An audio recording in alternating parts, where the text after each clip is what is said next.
Astaghfirullah billahi wa ba'd. Alhamdulillah, segala puja dan puji hanya milik Allah subhanahu wa ta'ala. Salawat dan juga salam kita hadiahkan kepada Rasul kita Nabi besar Muhammad sallallahu alaihi wa ala alihi wasallam. Kita lanjutkan kajian kita, masih membahas kitab 175 Jalan Menuju Surga, dan kita masuk pada poin yang ke-11. Merupakan hak bagi Allah untuk meridhoinya pada hari kiamat. Di sini pengarang membawakan sebuah hadis dari Nabi sallallahu alaihi wasallam, hadis yang dikeluarkan Imam Ahmad dan dihasankan oleh Al-Allamah Ibnu Baz dalam kitabnya Tuhfah Al-Akhyar. Dari Nabi sallallahu alaihi wasallam, Rasul bersabda, "Ma min 'abdin muslimin yaqulu hina yusbihu wa hina yumsi thalatha marratin raditu billahi rabba wa bil islami dina wa bi Muhammadin sallallahu alaihi wasallam nabiyyan illa kana haqqan 'ala Allahi an yurdiyahu yaumal qiyamati." Tidaklah seorang hamba mukmin atau hamba muslim yang mengucapkan pada saat dia memasuki waktu pagi dan juga memasuki waktu petang, dia mengatakan, "Aku rela Allah sebagai Rabbku, aku rela Islam sebagai agamaku, dan aku rela Muhammad sebagai nabiku," sebanyak 3 kali, melainkan merupakan hak bagi Allah subhanahu wa ta'ala untuk meridhoi hamba tersebut pada hari kiamat kelak.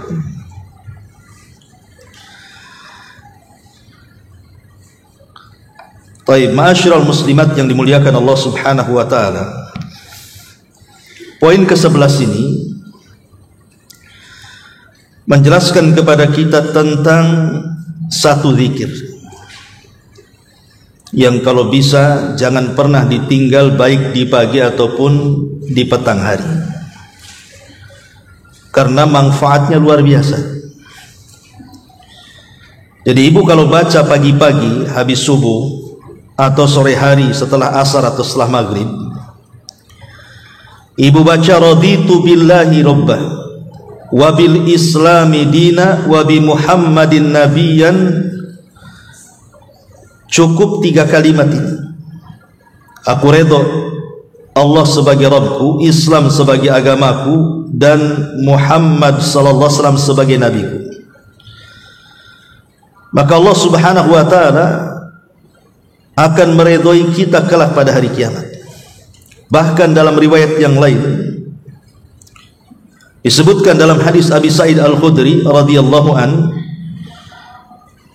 dan hadisnya dihasankan oleh Syekh Albani rahimahullahu ta'ala, Rasul mengatakan, "Man qala," barang siapa yang mengucapkan, "Raditu billahi rabbah," aku redha Allah sebagai Rabbku, "wa bil islami dina," dan Islam sebagai agamaku, "wa bi Muhammadin rasulan," dan Muhammad sebagai rasulku, apa kata Rasul? "Wajabat lahul jannah," maka dipastikan orang ini masuk surga. Lihat pada hadis yang kita baca dalam kitab ini, Allah akan redha kepada kita pada hari kiamat. Dan dalam hadis Abi Sa'id Al-Khudri yang dikeluarkan Imam Abi Dawud dan disahihkan oleh Syekh Albani rahimahullahu ta'ala, maka akan ada jaminan dengan surga. Karena lafaz ini juga bukan hanya dibaca di pagi ataupun di sore hari saja, Terkadang disyariatkan juga apabila ibu mendengar azan. Jadi ibu kalau dengar azan, kata Nabi SAW dalam hadis Muslim, man qala hina yasma'ul muadzin, barang siapa yang mengucapkan ketika mendengar muadzin setelah azan, asyhadu an la ilaha illallah wahdahu la syarika lah wa anna Muhammadan abduhu wa rasuluh, kemudian raditu billahi rabba wa bi Muhammadin rasula wa bil islami dina ghufira lahu dzambu, maka siapa yang mengucapkan asyhadu an la ilaha illallah wahdahu la syarikalah, aku bersaksi bahwa tidak ada sembahan yang berhak disembah kecuali Allah yang tidak ada sekutu dengannya, wa anna Muhammadan abduhu wa rasuluh, dan Muhammad adalah hamba Allah dan rasulnya, raditu billahi rabba, aku redha Allah sebagai Rabbku, wa bi Muhammadin rasulah, dan Muhammad sebagai rasulku, wa bil islami dina, dan Islam sebagai agamaku. Apa kata Rasul? Ghufira lahu dzambu, maka dosa-dosanya akan diampuni. Jadi zikir ini juga dibaca dan dianjurkan setelah mendengar adzan. Termasuk juga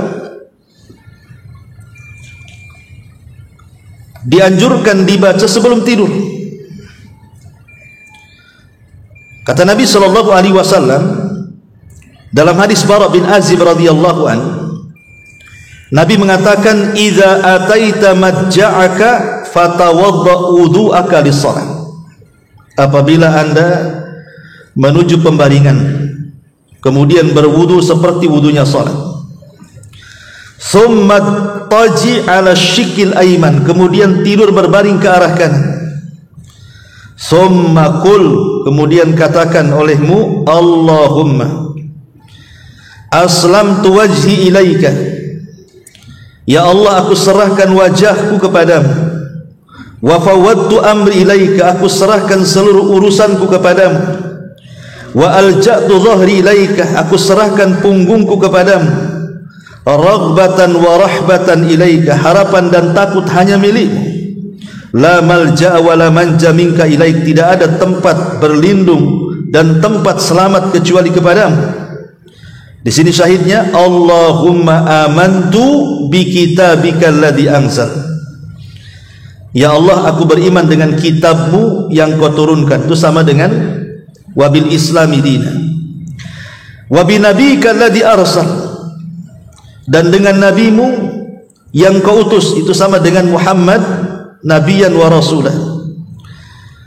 Kata Nabi SAW, kalau ibu baca doa ini sebelum tidur, kemudian ibu tidur, Allah takdirkan ibu meninggal, maka kata Rasul, mitta alal fitrah, maka ibu meninggal di atas fitrah, artinya tidak punya dosa, husnul khatimah. Tetapi wa in asbahta ala khair, tapi kalau ibu dibangunkan tidak meninggal, tidak jadi meninggal, maka ibu akan dibangunkan dalam kondisi baik. Lihat tuh, makanya zikir itu jangan dianggap remeh, karena menentukan husnul khatimah atau sul khatimah. Jadi kalau sebelum tidur baca doa ini, maka ibu akan selamat hidupnya, baik ketika Allah wafatkan atau ketika Allah hidupkan kembali. Taib, kita bahas fokus kepada hadis yang kita bahas ini. Di sini Nabi SAW mengatakan bahwa di antara zikir yang dianjurkan untuk membaca raditu billahi rabba wa bil islami dina wa bi Muhammadin nabiyya wa rasulah, itu dibaca di waktu pagi dan petang, selepas subuh sampai terbit matahari, atau selepas asar, atau selepas maghrib sampai isya. Lah kenapa kemudian demikian dahsyatnya lafaz ini sampai Allah Subhanahu wa taala berikan jaminan kepada kita surga, bahkan Allah Subhanahu wa taala akan berikan keredhoannya kepada kita. Ingat, kalau Allah sudah redha, selesai urusan. Tapi kalau Allah sudah murka, tidak selesai urusan. Lihat Nabi Adam, Ketika Allah Subhanahu wa taala tidak redha kepada Adam karena memakan buah larangan, Allah usir Adam dari surga. Tapi nanti pada hari kiamat, setelah masuknya manusia ke dalam surga dari umat Rasul, salah satu yang diminta orang-orang penduduk surga itu, apa mereka meminta? Ya Allah, berikan keredhoanmu kepada kami, agar jangan engkau murka lagi kepada kami. Karena jika Allah murka kepada penduduk surga, maka nasibnya sama dengan Adam alaihi salam. Bisa saja diusir lagi dari surga, kan begitu. Artinya kemudian Allah Subhanahu wa taala langsung memberikan keredhaan kepada penduduk surga. Ketika itu yang diberikan, maka penduduk surga tidak akan pernah keluar dari surga. Jadi redha itu penting. Makanya jiwa-jiwa yang tenang saat meninggal itu, apa kata Allah? Ya ayyatuhan nafsul mutmainnah irji'i ila rabbiki radiyatan mardiyah. Wahai jiwa yang tenang, keluar kepada keredhaan Allah Subhanahu wa taala. Karena kalau Allah sudah redha, maka semua hajat kita akan dikabulkan. Baik, kita akan kupas sedikit demi sedikit maknanya.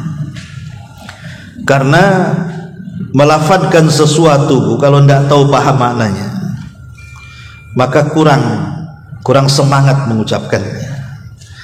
Tapi kalau paham maknanya, paham keutamaannya, makin semangatlah kita kemudian mengamalkan zikir ini di pagi dan petang hari. Yang pertama di sini, raditu billahi rabbah. Aku redha dengan Allah Subhanahu wa taala sebagai Rabbku. Redha dengan apa maksudnya di sini? Dan apa tanda-tanda Allah Subhanahu wa taala itu redha kepada kita? Ma'asyiral muslimat yang dimuliakan Allah Subhanahu wa taala. Pertama, bahwa kita redha Allah sebagai Rabb. Rabb itu apa? Rabb itu artinya dari 3 kalimat. Pertama, Allah itu pencipta. Kita redha Allah yang menciptakan kita. Yang kedua, Allah Subhanahu wa taala yang mengatur alam semesta. Yang mengaturnya di dalamnya, memberikan rizki, menghidupkan, mematikan, dan begitu seterusnya. Dan yang ketiga, dialah yang menguasai seluruh alam semesta, termasuk kita.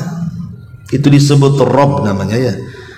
Kita sering mendengar nama Rabb dalam doa kita saja, kita senantiasa Rabbana, ya Rabb kami. Apa maksudnya Rabbana itu? Maksudnya kita meyakini bahwa tidak ada pencipta kecuali Allah, tidak ada pengatur kecuali Allah, dan tidak ada penguasa kecuali Allah. Kita yakin 3 perkara ini.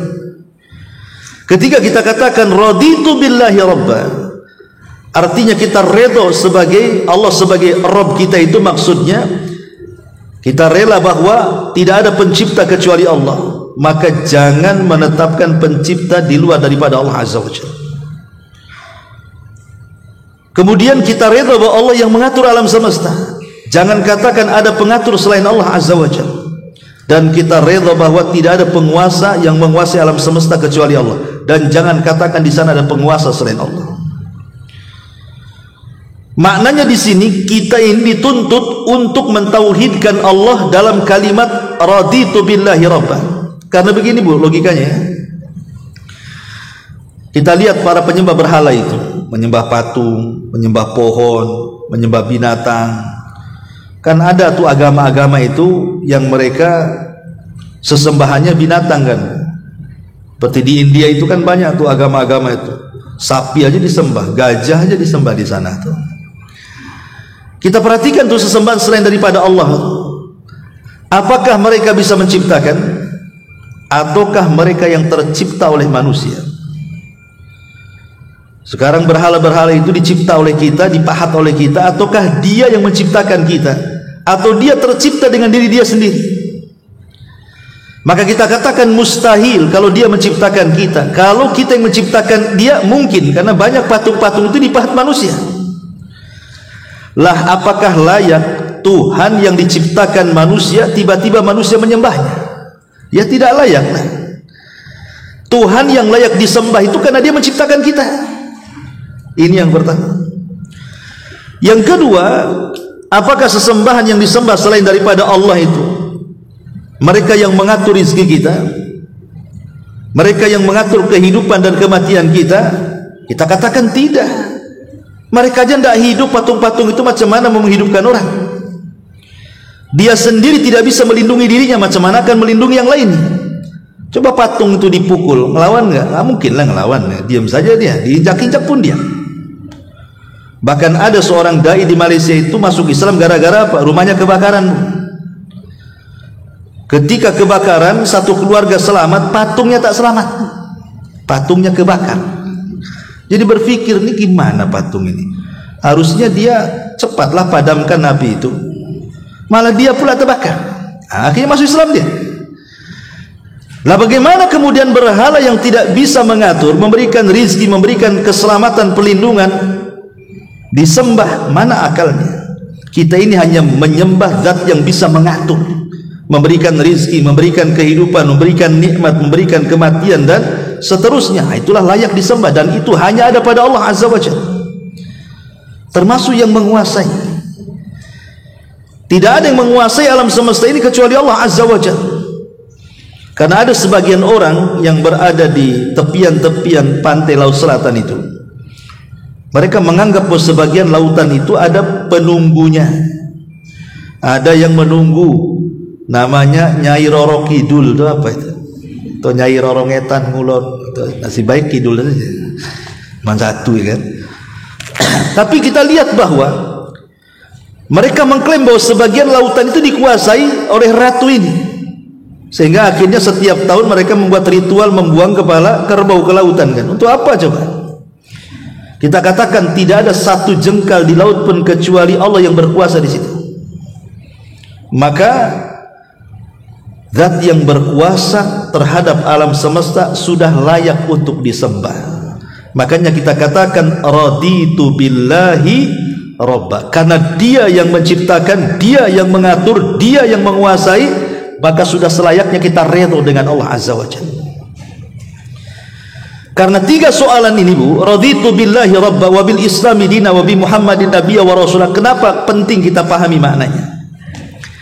Karena kalau Allah takdirkan di antara kita ada yang meninggal dunia, maka dalam hadis yang panjang dari hadis Bara bin Azib radhiyallahu anhu, ketika ruhnya seorang mukmin itu dicabut, maka mereka dicabut seperti tetesan air yang terakhir keluar dari mulut teko. Kan pamannya ada teko tuh, ibu tahu teko kan? Itu kalau banyak airnya, Bu, itu kalau ditumpah itu kan kencang tuh airnya tuh. Tapi kalau tinggal satu tetes, kemudian tekonya dibalik begini, maka dia akan mengalir tenang sampai kemudian ujung mulut teko, baru dia gantung sebentar kemudian netes. Lah ruhnya seorang mukmin ketika dicabut seperti itu tuh, seperti tetesan air yang terakhir dari mulut teko, halus ya, dari jari jemari dulu terus sampai ke tenggorokan. Karena kalau orang meninggal itu ruh keluar dari mulut. Ketika ruh itu keluar dari mulut, nanti matanya mengikutinya. Makanya setiap orang yang meninggal pasti melotot. Lah di situ disunahkan untuk ditutup matanya supaya tidak menakutkan. Lah ketika ruh itu dicabut oleh malakul maut, maka sudah ada malaikat yang lainnya yang disebut dengan rusulul maut, sudah menyiapkan kain kafan dari sorga, minyak wangi dari sorga. Kemudian semata-mata ruh dicabut oleh malakul maut, langsung diambil oleh rusulul maut, kemudian dikafani dari kafan dari sorga dengan bebauan yang harum sampai semerbak wanginya membumbung sampai ke langit. Jadi semua malaikat yang di langit bertanya, ini ruhnya siapa? Kok harum sekali? Akhirnya kemudian ruh itu akan dibawa malaikat sampai ke langit ketujuh, kemudian berjumpa dengan Allah Azza wa Jalla. Kemudian Allah katakan, kembalikan ruhnya ke dalam jasadnya, catatannya naikkan ke tempat yang paling tinggi di sorga yang disebut dengan Eliyin. Lah ketika ruh itu kemudian balik ke jasadnya di kuburan, ingat di kuburan itu yang jadi patokanlah ruh, jasad itu ikut. Kalau di dunia kan yang jadi patokan jasad, ruh itu ikut. Jadi ketika ruh itu kemudian sudah menyatu dengan jasad, maka tiba-tiba kemudian datang malaikat mungkar dan nakir. Disinilah dia akan ditanya 3 soalan. Soalannya ini, raditu billahi rabba wa bil islami dina wa bi muhammadin nabiyya wa rasulah. Apa kata malaikat mungkar? Man rabbuk? Siapa Rabb? Kita katakan raditu billahi rabba. Ya. Wa ma nabiyuk? Siapa nabimu? Kita katakan wa bi muhammadin nabiyya wa rasulah. Ma dinuk? Apa agamamu? Kita katakan wa bil islami dina. Jadi ini terkait 3 soalan masalahnya.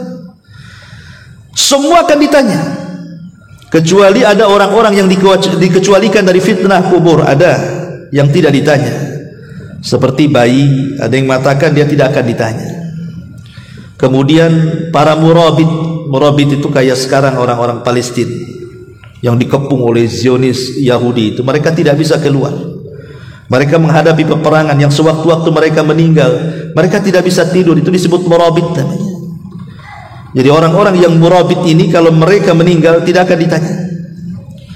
Kemudian orang yang mati syahid tidak akan ditanya. Termasuk orang yang meninggal karena sebab penyakit perut, tidak akan ditanya. Ya, para nabi tidak akan ditanya. Tetapi selain mereka semua ditanya, termasuk kita akan ditanya. Ditanya 3 soalan, siapa Rabbmu, siapa nabimu, apa agamamu? Dan jawabannya bukan karena hafalan. Sekarang kalau saya tanya ibu-ibu, oh paling lancar, siapa Tuhannya Bu? Allah. Siapa nabinya? Muhammad. Apa agamanya? Islam. Gak percaya ini KTP saya Ustaz, katanya kan. Pasti kita teriak-teriak. Tapi apakah mungkin kelak ketika datang malaikat mungkar dan nakir ditanya 3 soalan kita bisa menjawab? Jangan lagi cerita mungkar dan nakir, orang nazak saja sebelum meninggal itu di sebelahnya mentalkinkan kalimat la ilaha illallah saja susah ngomong. Itu orang nazak tuh. Orang di telinganya di kul la ilaha illallah, katakan la ilaha illallah, susah mau ngomong dia. Cemana pula datangi mungkar dan nakir. Dari sini kata para ulama bahwa lancarnya seseorang mengucapkan kalimat itu bukan karena hafalan, tapi karena amalan. Dia paham Rabb sebagai Tuhannya itu apa maksudnya, apa konsekuensinya, apa yang harus diamalkan oleh dia. Dia paham Islam sebagai agamanya, apa konsekuensi beragama Islam. Dia paham bahwa nabinya sebagai Muhammad sebagai nabinya, apa yang harus kita lakukan kepada nabi kita. Jadi yang menjawab itu amalan kita, bukan hafalannya. Lah ini kalimat raditu billahi rabba wa bil islami dina wa bi muhammadin nabiyya wa rasulah ini bukan hanya teori, Bu. Ya, kan biasanya kalau kita ngaji seperti ini kan teori ini namanya. Saya menjelaskan ini makna raditu billahi rabba, ini makna nabiyan Muhammad nabiyya wa rasulah, Islam dina, ini kan teori namanya. Tapi kalau ibu membaca pagi dan petang, ini bukan teori, ini amal namanya. Ya, jadi ibu kalau lakukan di pagi hari, habis subuh ibu mengatakan raditu billahi rabba wa bil islami dina wa bi muhammadin nabiyya wa rasulah. Nanti sore ngomong begitu lagi. Ini namanya amalan. Memang ibu praktekkan. Inilah yang bisa menjawab persoalan kita, karena kita amalkan masalahnya, bukan hanya teori saja. Nah, makanya kemudian ini lafaz ini bukan lafaz biasa. Ini yang bisa menyelamatkan kita di kuburan ini. Bahkan nanti pada hari kiamat, di sini Nabi mengatakan illa kana haqqan 'ala Allah an yurdiyahu yaumal qiyamah. Maka sudah ada kewajiban bagi Allah untuk memberikan keridhaan kepada orang yang membacanya. Kapan? Kelak pada hari kiamat. Subhanallah, ini kalimat luar biasa, ya. Baik, kita akan membahas apa sih alamat-alamat bahwa Allah Subhanahu wa taala itu redha kepada kita dan kita redha kepada Allah Subhanahu wa taala. Ma'asyiral muslimat yang dimuliakan Allah Azza wa Jalla, tanda dari tanda-tanda bahwa kita ini redha dengan Allah Subhanahu wa taala. Pertama, ini tanda-tandanya, ya. Ibu redha dengan Allah itu tidak ada beban bagi ibu untuk melaksanakan semua perintah dan menjauhi larangan. Jadi kalau Allah Subhanahu wa taala merintahkan sesuatu, siap perintah. Kalau Allah melarang sesuatu, siap tinggalkan. Dan kita tidak merasa bahwa kita ini berat dengan perintah, seperti mamanya sholat. Ya senang aja sholat itu. Kok enak kayaknya sholat duhur, asar, maghrib, isya, subuh, tidak ada beban. Ya. Kalau orang sudah merasa tidak terbebani dengan kewajiban-kewajiban Allah, tandanya Allah redha dengan kita. Kalau kita tidak terbebani dengan perintah dan menjauhi larangan. Ya. Ini yang pertama. Yang kedua, tanda Allah redha kepada kita ketika kita merasa tenang dengan semua pemberian Allah. Allah mau ngasih banyak, alhamdulillah. Ngasih sedikit, alhamdulillah. Mau Allah kasih nikmat, kita katakan alhamdulillah alladzi bi ni'matihi tatimmus shalihat. Mau ngasih musibah, alhamdulillah ala kulli hal. Pokoknya senantiasa bersyukur, redha saja. Apapun yang Allah berikan kepada kita, baik nikmat ataupun musibah. Baik nikmat atau musibah, tenang.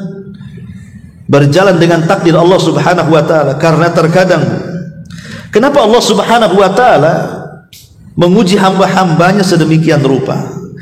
Kalau orang paham, orang yang diuji itu sebenarnya Allah itu hendak memberikan kebaikan loh kepada kita. Contoh mamanya, kenapa orang itu dimiskinkan oleh Allah? Dia sudah berdoa setiap hari, ya Allah berikan kekayaan, kecukupan, tapi Allah tidak kabulkan juga. Apa Allah Subhanahu wa taala tidak sayang dengan hamba itu?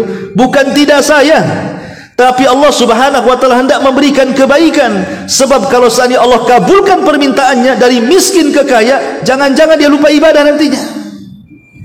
Karena Allah yang mengatakan kalla innal insana la yatgha an ra'ahu stagna.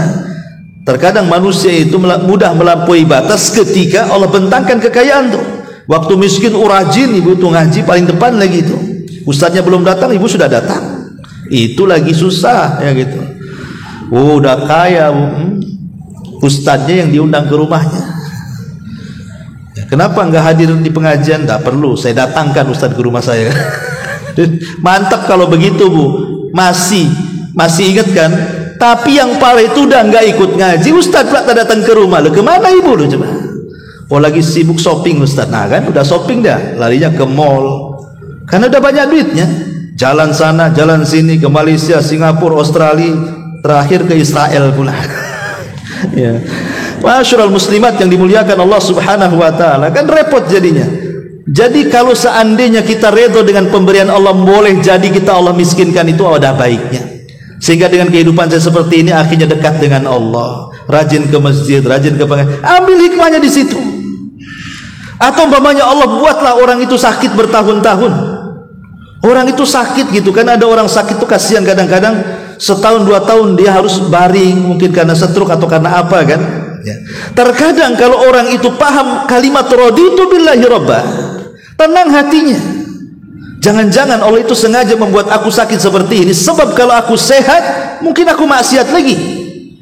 Karena musibah itu bu, itu ada 3 perkara yang harus dipahami. 1, musibah itu boleh jadi didatangkan dalam rangka untuk menegur kita. Mungkin dulu kita banyak maksiat, akhirnya kemudian supaya berhenti maksiat dikasihlah kita sakit.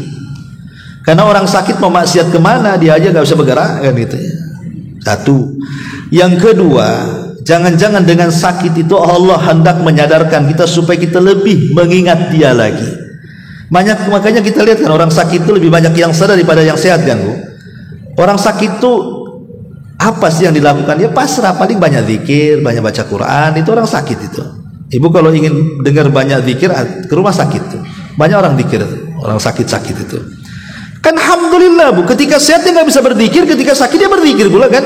Artinya kan ada hikmah di situ tuh.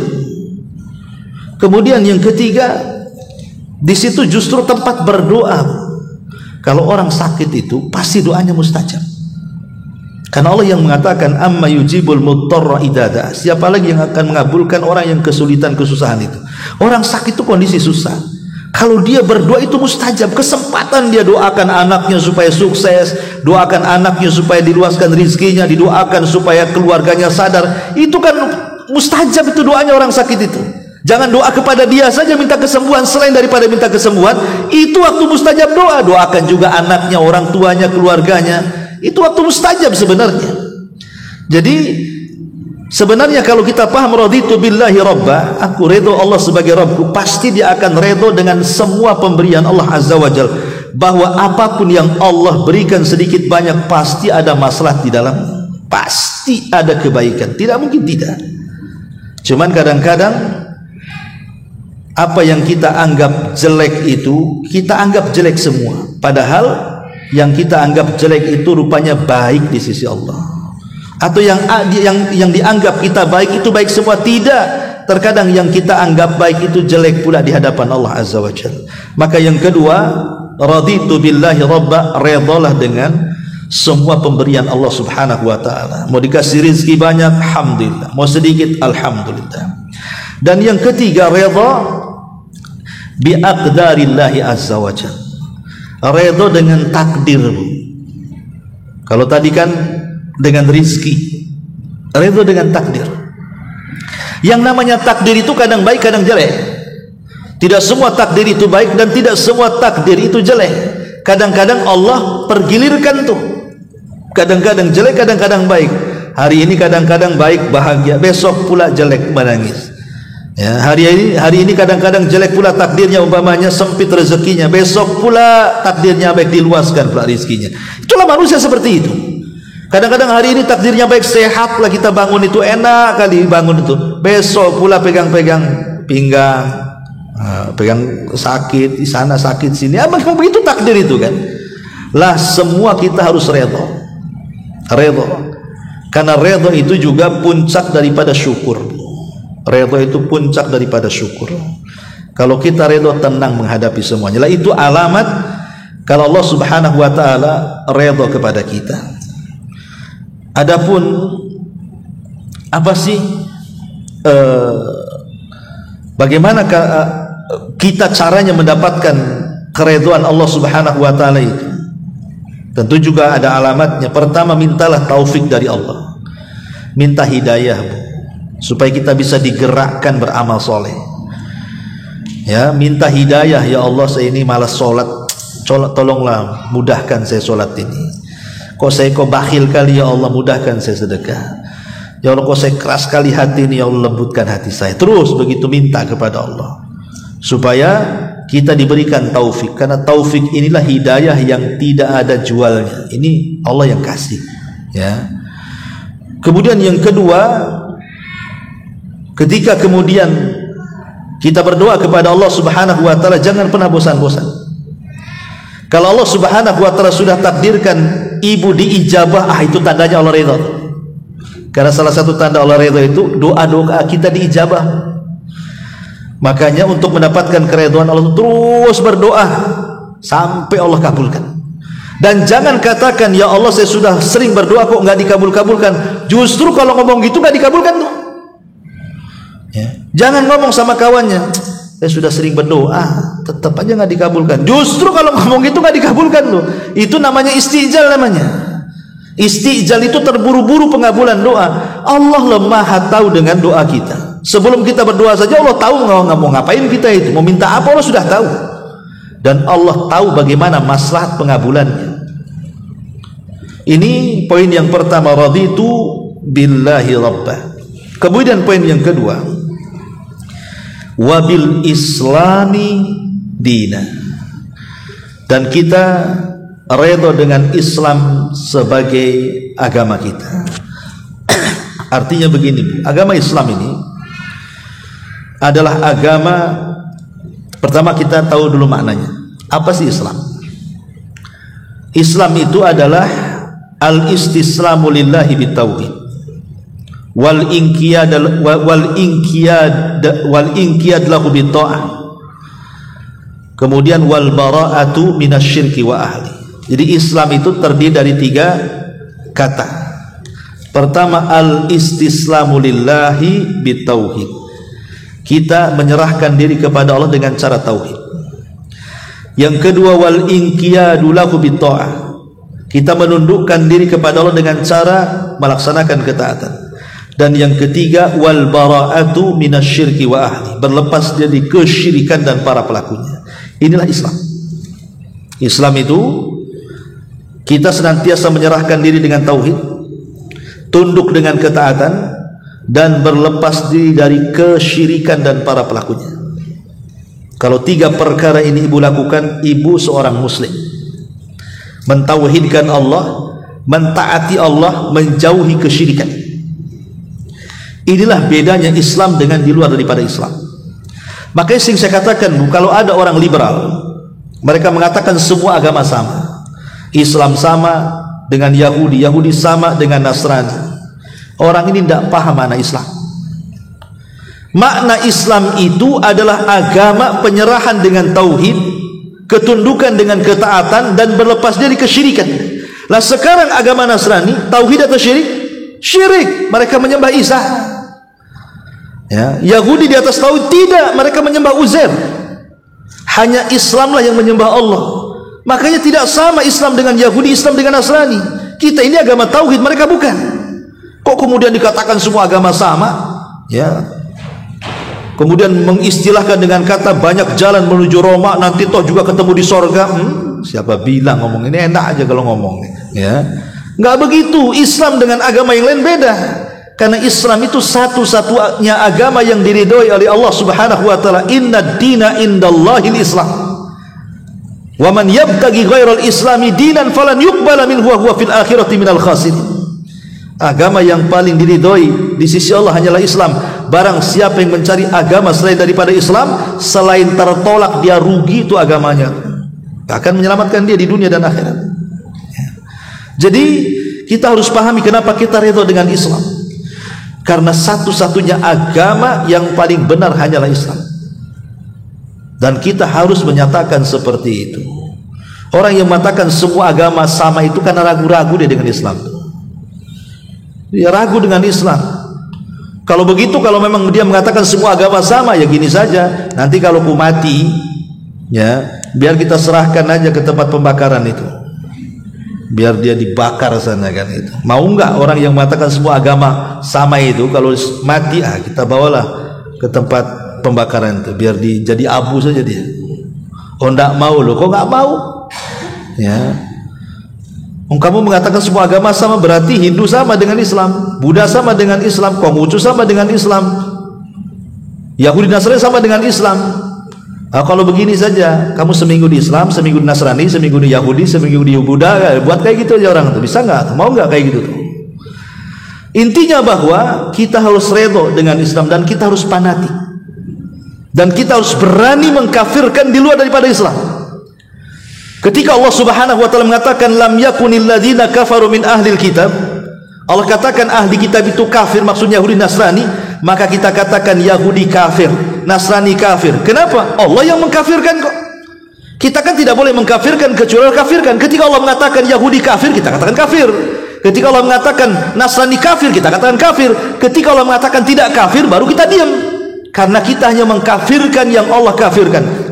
Muncul pula hari ini orang-orang yang tidak berani mengkafirkan orang yang Allah kafirkan. Allah katakan Yahudi kafir, kita katakan jangan dikafir-kafirkan itu saudara kita. Kita haluskan bahasa non muslim. Kok jadi non muslim pula gitu. Allah mengatakan kafir, kita katakan non muslim. Nah dari sini non muslim ini kan banyak. Orang musyrik aja non muslim. Jadi kita katakan ini nggak benar nih keyakinan seperti ini. Maka kita harus fanatik dengan Islam. Islam itu agama yang benar. Selain daripada Islam itu tidak benar, kafir. Selesai. Itulah kalimat wabil islami dina. Dan yang terakhir, wabi Muhammadin sallallahu alaihi wasallam nabiyya. Dan kita harus redha bahwa Muhammad sebagai nabi dan rasul kita. Makna daripada redha dengan nabi kita Muhammad SAW adalah 4 poin yang disebutkan para ulama. Pertama, tasdiquhu fi ma akhbar. Kita harus membenarkan semua yang dihabarkan Nabi. Mau masuk di akal mau tidak, sami'na wa ata'na. Karena Nabi ini terkadang menghabarkan sesuatu yang tidak masuk di akal. Contoh, Nabi menceritakan nanti di akhir zaman ada Dajjal, Kata Nabi, ada Ya'juj Ma'juj, turunnya Isa, ada dukhon di langit, ada matahari terbit dari barat, ada binatang yang keluar dari perut bumi melata dan bisa bicara, ada api yang menggiring manusia dari Yaman sampai ke Syam. Ini kan sesuatu yang tidak masuk di akal. Ini kan perkara gaib. Tapi karena Nabi yang ngomong sami'na wa ata'na, saya percaya ada Dajjal. Kenapa? Nabi yang ngomong kok. Saya percaya ada Ya'juj dan Ma'juj, Nabi yang ngomong. Maka semua yang dihabarkan Rasul jangan dibantah. Kata Rasul, apabila ibu sedang minum, ya, minum kopi, minum teh, tiba-tiba ada lalat nyemplung di situ. Kata Nabi, celupkan lalat itu, buang, minum lagi nggak apa-apa. Karena di salah satu sayapnya terdapat racun, di satu sayapnya terdapat penyakit. Kita harus yakin, walaupun belum diteliti dokter, apalagi sudah diteliti, nggak diteliti saja sami'na wa ata'na kita. Karena sekarang tersingkapnya dunia teknologi atau apa namanya dari sains ini, semua mengacu kepada Al-Quran dan Sunnah. Terbukti semua kata-kata Nabi. Seperti namanya Allah Subhanahu Wa Taala mengatakan, Allah membuat permisalan dalam Al-Quran itu gimana tentang ba'udhah fama fawqaha. Innallaha la yastahi an yadriba mathalan ma ba'udatan fama fawqaha. Allah tidak malu membuat permisalan dengan seekor nyamuk atau lebih kecil lebih kecil daripada nyamuk. Dalam bahasa Arab kalimat fauq itu di atas maksudnya. Berarti binatang itu ada di atas nyamuk, ada nyamuk di atas nyamuk. Di zaman jahiliyah mereka tidak punya alat teropong-teropong kan gitu ya, melihat bakteri-bakteri mana ada di zaman itu. Maka ini ditertawakan oleh orang-orang jahiliyah. Tapi sekarang kita lihat, rupanya setelah nyamuk, maksudnya nyamuk betina ya, bukan nyamuk jantan.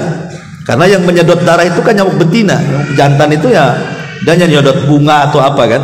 Maksudnya nyamuk betina, ba'udhah, makanya pakai tak marbutoh, nyamuk perempuan. Rupanya setelah diteropong, di kepala nyamuk itu ada nyamuk lagi. Dan makanannya dari nyamuk itu juga, coba. Siapa yang tahu? Itu kan tersingkap hari ini. Itu kan ada teknologi. Dulu orang jahiliyah mentertawakan, sekarang tersingkap semuanya. Bahwa di dalam nyamuk, di atasnya kepala nyamuk ada nyamuk lagi, dan makanannya dari kepala nyamuk itu juga gitu. Nah, itulah namanya tersingkapnya sains di situ. Maka kita harus membenarkan apapun yang diucapkan Nabi. Ya, mau masuk di akal mau enggak, pokoknya sami'na wa ata'na, selesai. Ini satu. Yang kedua, tasdikuhu fima akhbar wa ta'atuhu fima amar. Laksanakan semua perintah Nabi. Mau perintah itu sulit, mau perintah itu mudah, laksanakan. Karena dulu di zaman para sahabat ada ayat yang turun kepada mereka, merasa berat para sahabat. Kayaknya ayat ini kami tidak bisa melakukannya wahai Nabi. Apa kata Rasul? Ataquluna kama qalat banu Israil li Musa sami'na wa asayna qulu sami'na wa ata'na. Apakah engkau akan jadi Bani Israel yang mengatakan kami dengar kemudian maksiat? Katakan kami dengar kemudian taat. Akhirnya para sahabat mengatakan sami'na wa ata'na. Ketika mereka mengatakan ucapan ini, turun keringanan. La yukallifullahu nafsan illa wus'aha. Allah tidak membebani manusia dengan ibadah kecuali apa yang bisa dia usahakan saja. Fattaqullaha mastata'tum, bertakwalah semampu kalian. Tapi laksanakan dulu. Kalau sudah tidak bisa, ya sudah, bertakwalah semampu saya, kan begitu. Jangan mikir dulu, gimana nih? Jangan mikir, laksanakan saja. Kalau di tengah jalan kita tidak sanggup, berarti bertakwalah semampu kita, gitu maksudnya. Jangan belum melangkah sudah merasa berat dulu. Belum dilakukan sudah berat dulu. Itu tidak taat namanya. Ini yang kedua. Yang ketiga, wajtinabu ma naha anhu wa jazar. Berusaha meninggalkan apapun yang dilarang Nabi. Sebab dalam setiap larangan baik kecil ataupun besar pasti ada madarat di dalamnya. Sebagaimana dalam perintah itu pasti ada kebaikan di dalamnya. Orang kalau melaksanakan perintah pasti dapat kebaikan. Orang kalau menjauhi larangan pastikan ada madarat untuk ditinggalkan. Makanya tinggalkan kemadaratan. Apapun yang dilarang tinggalkan. Pasti ada madarat di situ. Dan yang terakhir, alla yu'badallah illa bima syara. Jangan menyembah Allah kecuali yang disyariatkan Nabi. Kalau tidak disyariatkan jangan dilakukan. Percuma Man amila amalan laisa alaihi amruna fahuwa rad. Barang siapa yang beramal yang tidak ada contohnya tertolak. Itulah makna wa bi Muhammadin sallallahu alaihi wasallam nabiyya. Ini secara global makna raditu billahi rabba wa bil islami dina wa bi Muhammadin nabiyya wa rasula. Maka siapa yang membaca doa ini, maka dia akan mendapatkan redha Allah Subhanahu wa taala. Satu, yang kedua, dia bisa menjawab 3 soalan para malaikat, dan yang ketiga, Allah Subhanahu wa taala janjikan dengan sorga, dan yang keempat, Allah akan ampuni dosa-dosanya apabila dibaca setelah mendengar azan. Dan secara umum, kalau kita rutinkan doa ini setiap pagi dan petang, maka kita akan mendapatkan semua keutamaan zikir dan doa. Kalau kita membahas keutamaan zikir dan doa, maka masuk juga ketika kita membaca lafaz ini di pagi dan petang hari. Wallahu a'lam bishawab. Ini yang bisa sampaikan. Baik, sebelum saya tutup, silahkan. Mungkin ada yang bertanya.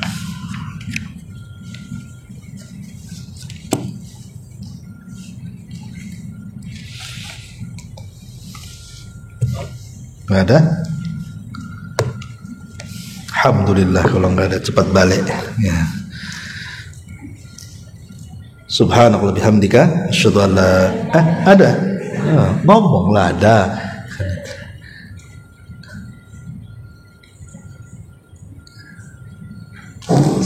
Assalamualaikum warahmatullahi wabarakatuh. Waalaikumsalam warahmatullahi wabarakatuh. Terima kasih waktunya Pak Ustaz. Iya.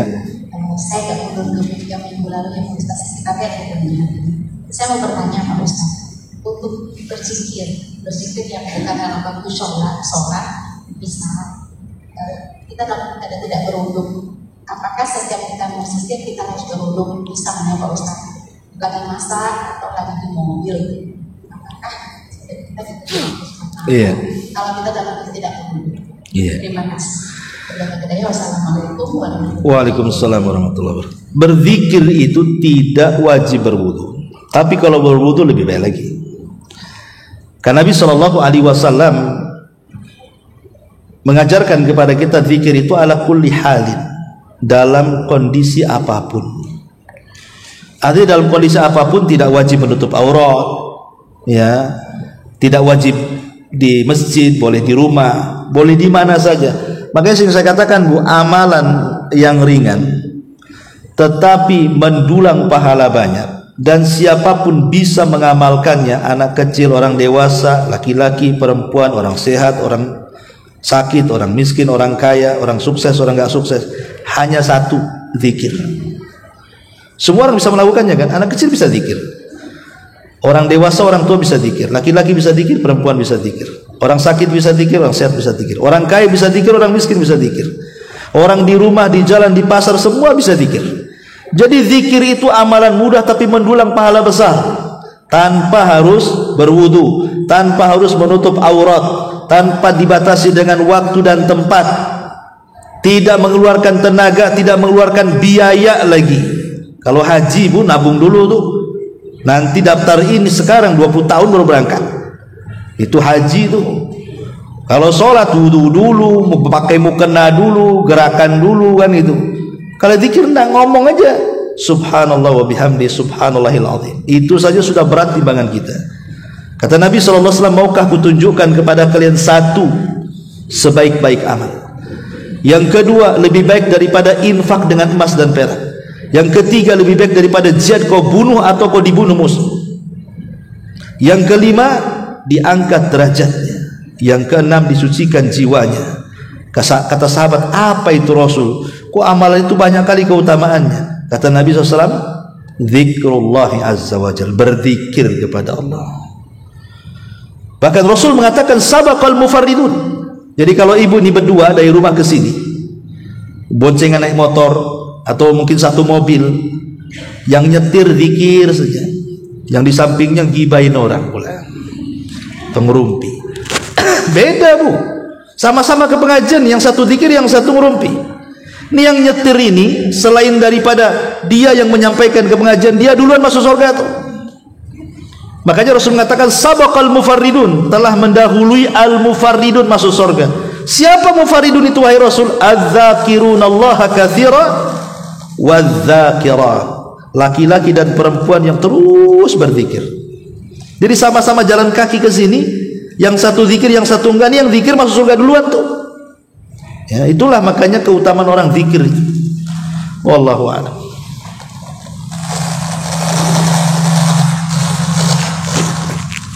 Ya, sudah? Ada? Baik. Kalau nggak ada, kita tutup. Assalamualaikum warahmatullahi wabarakatuh, Pak Ustaz. Waalaikumsalam warahmatullahi Terima kasih atas kesempatan ini. Iya. Ada yang kami tanyakan, Pak Ustaz, selama ini banyak pendapat bahwa katanya kalau untuk berzikir lebih afdol pakai tangan daripada tasbih, itu gimana, Pak Ustaz? Terima kasih. Assalamualaikum warahmatullahi wabarakatuh. Waalaikumsalam warahmatullahi wabarakatuh. Ya, zikirnya zikir apa, Bu? Zikir itu ada dua, ada zikir mutlak, ada zikir muqayyad. Ada zikir mutlak. Zikir mutlak itu tidak perlu dibilang jumlahnya berapa, tidak perlu. Pokoknya baca sebanyak-banyaknya. Itu namanya zikir mutlak. Contoh, ada kasus, Bu. Ada seorang saya bercerita. Jadi orang ini dulunya seorang pedagang sukses di Riyadh. Ya, namanya usaha itu kadang maju, ya kadang mundur, kadang untung, kadang buntung, dah biasa namanya usaha. Tapi kali ini pengusaha ini memang bangkrut sebangkrut-bangkrutnya. Habis modalnya, habis utang pula numpuk. Stres dia sampai sakit. Jadi dia datang kepada salah satu syekh, salah satu masyayikh, salah satu ulama yang ada di Riyadh sana. Dia minta nasihat tentang kondisi dia ini yang semakin terpuruk bisnisnya, akhirnya juga kejiwaan juga, malas ibadah dan begitu. Kayak banyak pikiran kan gitu. Jadi kata syekh ini, dia mengatakan, cobalah engkau amalkan zikir ini gitu. Perbanyak ucapan la haula wala quwata illa billah. Perbanyak ucapkan la haula wala quwata illa billah. Kemudian akhirnya pulang nih. Dan dia terus memulai usaha lagi. Dan setiap detiknya, setiap menitnya, lisannya senantiasa mengucapkan la haula wala quwata illa billah. Mau pagi, siang, sore, malam, pagi, siang, dengan penuh keyakinan bahwa tidak ada yang merubah dalam satu kondisi ke kondisi berikutnya kecuali Allah. Tidak ada yang bisa merubah kemalasan kepada kerajinan kecuali Allah. Tidak ada yang bisa merubah kelemahan kepada kekuatan kecuali Allah. Tidak ada yang bisa merubah kekalahan kepada kemenangan kecuali Allah. Tidak ada yang bisa merubah kebangkrutan kepada kesuksesan kecuali Allah. Dia yakin dengan kalimat la haula wala quwata illa billah. Subhanallah, tidak butuh lama. Bisnisnya naik lagi, meroket, kemudian utangnya. Semua karena Allah. Lah zikir-zikir yang seperti ini kan tidak perlu pakai bilangan. Baca aja la haula wala quwata illa billah, la haula wala quwata, terus begitu. Ya, sampai dilewer itu aja. Banyak tuh. Mulutnya nggak masalah karena zikir kepada Allah kan itu. Tapi ada zikir-zikir muqayyad memang dibilang seperti ba'da sholat. Itu namanya muqayyad, kan sudah jelas tasbih 33, ya takbir 33, tahmid 33, genapkan dengan la ilaha illallah jadi 100. Ataupun boleh 10-10. Kan ini sudah saya jelaskan bilangan-bilangannya. Itu harus dibilang.